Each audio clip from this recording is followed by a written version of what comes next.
കാനഡയിലെ മഞ്ഞ് പെയ്യുന്ന ക്യാമ്പസുകൾ, UK-യിലെ ചരിത്രമുറങ്ങുന്ന യൂണിവേഴ്സിറ്റികൾ, റഷ്യയിലെ തിളക്കമാർന്ന നഗരങ്ങൾ. ഇന്ന് മലയാളി വിദ്യാർത്ഥികൾ സ്വപ്നയാത്രയുടെ പാതയിലാണ്. അറിവിന്റെ മികച്ച ജീവിതത്തിന്റെ അക്കരെ പച്ചകൾ തേടിയുള്ള യാത്ര. നോർക്ക റൂട്ട്സിന്റെ 2023 കണക്കുകൾ പ്രകാരം 2.5 ലക്ഷത്തിലധികം മലയാളി വിദ്യാർത്ഥികളാണ് ലോകത്തിന്റെ വിവിധ കോണുകളിലായി പഠിക്കുന്നത്. ഉയർന്ന വിദ്യാഭ്യാസം, ആഗോള നിലവാരമുള്ള ജീവിതം, കൈ നിറയെ ശമ്പളം, സ്വപ്നങ്ങളുടെ ഒരു വലിയ പട്ടികയുമായിട്ടാണ് ഓരോ വിദ്യാർത്ഥിയും വിമാനം കയറുന്നത്. എന്നാൽ എല്ലാ സ്വപ്നങ്ങൾക്കും പ്രതീക്ഷയുടെ ചിറകുകൾ മാത്രമല്ല ഉള്ളത്. ചിലതിന് കടത്തിന്റെ ഭാരമുണ്ട്. ചതിക്കുഴികൾ, കടൽക്കെണികൾ, പിരിമുറുക്കങ്ങൾ. സ്വപ്നങ്ങളെ തകിടം മറിക്കുന്നത് ആരാണ്?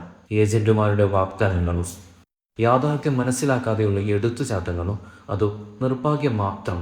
സോഷ്യൽ സ്റ്റോറിയുടെ ഈ എപ്പിസോഡിൽ നമ്മൾ ആഴത്തിൽ പരിശോധിക്കുന്നു അറിവിന്റെ അക്കരെ പച്ചകൾ. വിദേശ രാജ്യങ്ങൾ വിദ്യാർത്ഥികളെ ആകർഷിക്കുന്നതിൻ്റെ പ്രഥമ കാരണം വിദ്യാഭ്യാസത്തിൻ്റെ നിലവാരം തന്നെയാണ്. ഏറ്റവും പുതിയ QS വേൾഡ് യൂണിവേഴ്സിറ്റി റാങ്കിംഗ് നോക്കിയാൽ ആദ്യ 200 സ്ഥാനങ്ങളിൽ വിരലിലെണ്ണാവുന്ന ഇന്ത്യൻ സ്ഥാപനങ്ങളിലുള്ളൂ. എന്നാൽ അമേരിക്കയിലും UK-യിലും യൂറോപ്പിലുമായി നൂറുകണക്കിന് സർവകലാശാലകൾ ഈ നിലവാരം പുലർത്തുന്നുണ്ട്. ഒപ്പം പഠനശേഷം ലഭിക്കുന്ന പോസ്റ്റ് സ്റ്റഡി വർക്ക് വിസയും സ്ഥിരതാമസത്തിനുള്ള PR സാധ്യതകളും ഈ യാത്രക്ക് കൂടുതൽ പ്രലോഭനമാകുന്നു. രാജ്യത്തെ തൊഴിലില്ലായ്മയും കുറഞ്ഞ വേതനവും മോശം വർക്ക് ലൈഫ് ബാലൻസുമാണ് വിദ്യാർത്ഥികളെ ചോദിപ്പിക്കുന്ന മറ്റൊരു കാര്യം. പ്രതിമാസ ശരാശരി വരുമാനത്തിൽ ലോകത്ത് 85 സ്ഥാനമാണ് ഇന്ത്യക്കുള്ളത്. സർക്കാർ ജോലികൾക്ക് വേണ്ടി പഠിച്ചാലോ നിയമനങ്ങൾ നടക്കാത്തതോ പിൻവാതിൽ നിയമനവും. വിദേശത്ത് പോകുന്ന ഓരോരുത്തരും അധികാരികളോട് പറയാൻ ആഗ്രഹിക്കാതെ ഈ സിസ്റ്റം ശരിയല്ല സാർ എന്നാണ്. ലോകോത്തര വിദ്യാഭ്യാസം നേടാൻ മികച്ചൊരു ഭാവി സ്വന്തമാക്കാനുമുള്ള ആഗ്രഹം നല്ലത് തന്നെ. എന്നാൽ ഈ യാത്രയുടെ തുടക്കത്തിൽ തന്നെ പലർക്കും കാലിടറുന്നു. വഴികാട്ടികളായി അവതരിക്കുന്ന എഡ്യൂക്കേഷണൽ കൺസൾട്ടൻസികളാണ് പലപ്പോഴും വില്ലന്മാരാകുന്നത്. 100% ജോലി വാഗ്ദാനം ചെയ്തു എളുപ്പത്തിൽ വിസ ലഭിക്കുമെന്ന് തെറ്റിദ്ധരിപ്പിച്ചു നിലവാരം കുറഞ്ഞ കോളേജുകളിലേക്ക് വിദ്യാർത്ഥികളെ അയക്കുന്ന ഏജൻസികൾ നിരവധിയാണ്. പല കോളേജുകൾക്കും ഇന്ത്യൻ വിദ്യാർത്ഥികൾ ഒരു സാമ്പത്തിക സ്രോതസ് മാത്രമാണ്. അവരുടെ നിലനിൽപ്പിന് നമ്മുടെ കുട്ടികൾ അയക്കുന്ന ലക്ഷ്യങ്ങൾ അനിവാര്യമാണ്.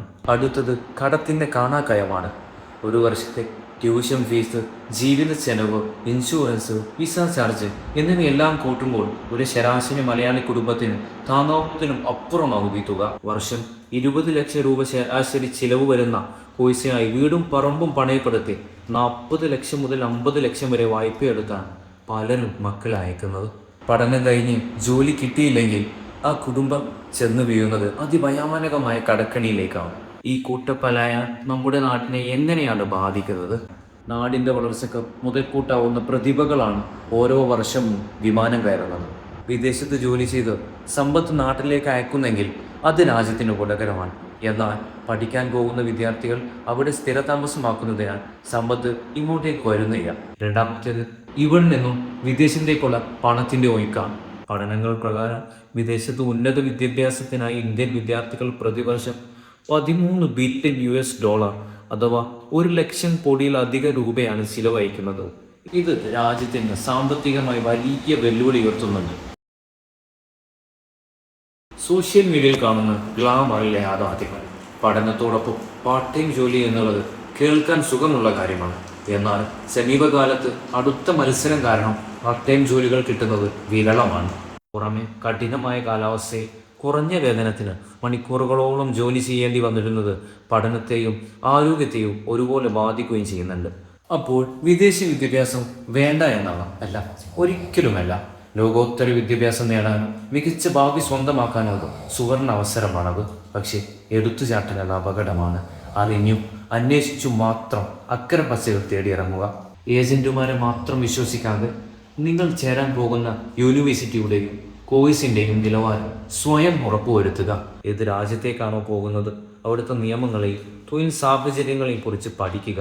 വിദേശ വിദ്യാഭ്യാസം ഒരു ലോട്ടറി ടിക്കറ്റ് അല്ല, മറിച്ച് കഠിനാധ്വാനവും കൃത്യമായ ആസൂത്രണവും ആവശ്യമുള്ള ഒരു നിക്ഷേപമാണ്.